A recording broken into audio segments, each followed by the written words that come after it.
Hello friends, இன்றைக்கி டேஸ்ட்டாக ஒரு சட்னி செய்யலாம் வாங்க. ஒரு கடாயில் 2 டேபிள் ஸ்பூன் எண்ணெய் சேர்த்து 1 ஸ்பூன் அளவுக்கு உளுத்தம்பருப்பும் 10 பல்லு பூண்டும் 4 வரமிளகாவும் சேர்த்து லைட்டாக வறுபடுற அளவுக்கு வதக்கி விட்டுக்கலாம். 3 பெரிய சைஸ் வெங்காயத்தை கட் பண்ணி சேர்த்துக்கலாம். வெங்காயம் சீக்கிரமாக வதங்கிறதுக்காக சட்னிக்கு தேவையான அளவு உப்பும் 1/2 ஸ்பூன் அளவுக்கு மஞ்சள் தூளும் சேர்த்து வெங்காயத்தை கண்ணாடி பதத்துக்கு வதக்கிக்கலாம். வெங்காயம் வதங்கினதும் 3 பெரிய சைஸ் பழுத்த தக்காளியை கட் பண்ணி கூடவே சேர்த்து அதையுமே நல்லா வதக்கி விட்டுக்கலாம். வெங்காயம் தக்காளி சீக்கிரமாக வதங்கி வர்றதுக்காக ஒரு மூடி போட்டு 5 நிமிஷத்துக்கு மீடியம் ஃப்ளேமில் வேக வச்சுக்கலாம். இடையில் திறந்து கிளறி விடுங்க. வெங்காயமும் தக்காளியும் நல்லா வதங்கி வந்தால் தான் சட்னி நமக்கு ரொம்பவுமே டேஸ்ட்டாக இருக்கும்.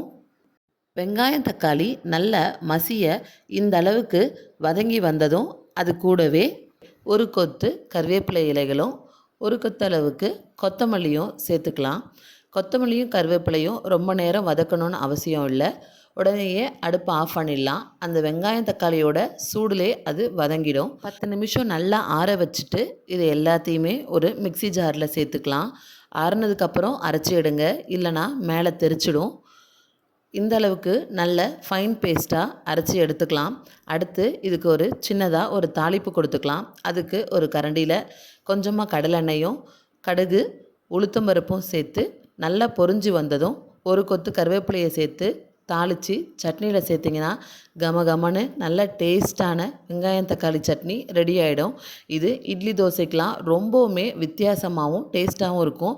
வீட்டில் எல்லாருமே விரும்பி சாப்பிடுவாங்க. வீடியோ பிடிச்சிருந்தா லைக் பண்ணுங்கள், ஷேர் பண்ணுங்கள், சேனலை சப்ஸ்கிரைப் பண்ணுங்கள். Thank you friends.